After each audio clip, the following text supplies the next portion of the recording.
ఇస్తున్నా కూడా ఈ 3 బరాల్లో ఉన్నటువంటి ప్రతి గేట్ని ఎత్తేసింది. 3 పంప్ హౌస్లను మొత్తం కూడా పడావు పెట్టింది. ఒక్క చుక్క నీళ్లు కూడా లిఫ్ట్ చేయాలనేటువంటి ఒక దుస్థితి ఈరోజు తెలంగాణలో ఉంది. దాని పర్యవసానం ఏంటంటే మొన్న యాసింగ్లో నీళ్లు లేక మొత్తం తెలంగాణలో పంటలు ఎండిపోయింది. రైతులు ధర్నా వేసింది, నెత్తినోరు మొత్తుకున్నారు. కానీ కనీసం కూడా కొంతమైనా వాళ్ళకి సింపతి లేకుండా పోయింది. ఈ కాళేశ్వరం మీద అనేక అపోహలు సృష్టిస్తున్నటువంటి నేపథ్యంలో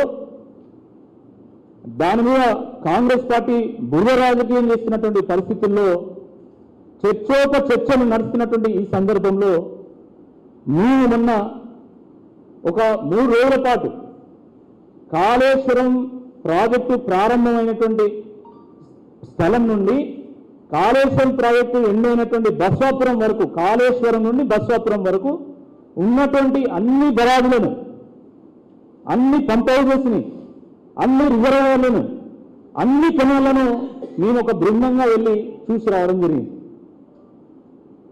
రామన్న గారి సూచనతోని, హరీష్ రావు గారి సూచనతోని మొత్తం ప్రాజెక్ట్ అంతా కూడా మేము స్టడీ చేసి రావడం జరిగింది.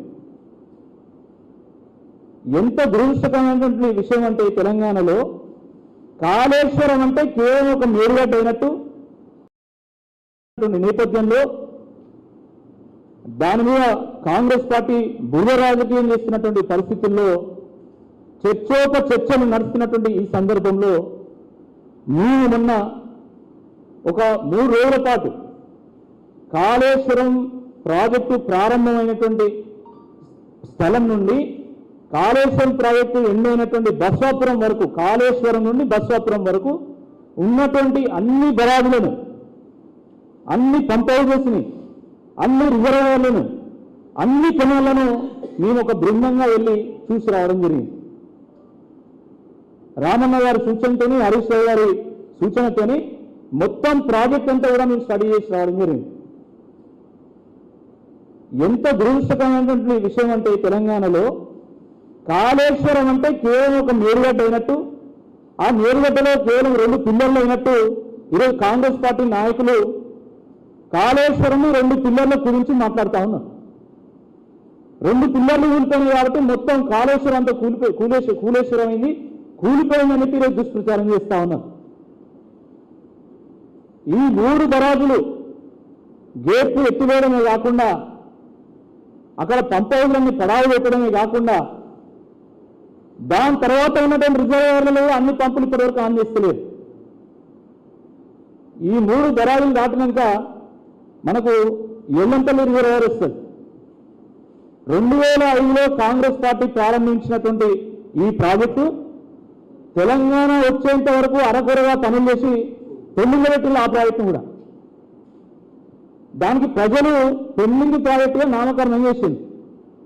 కానీ కేసీఆర్ గారు కాంగ్రెస్ పార్టీ నాయకుల్లా కాకుండా, పంతానికి పోకుండా, పట్టుదలకు పోకుండా దాన్ని సైతం కాళేశ్వరంలో తీసుకొచ్చి దాన్ని వాడుకలోకి తీసుకొచ్చాం. ఎల్లంపల్లి రిజర్వాయర్ 20 టీఎంసీల రిజర్వాయర్.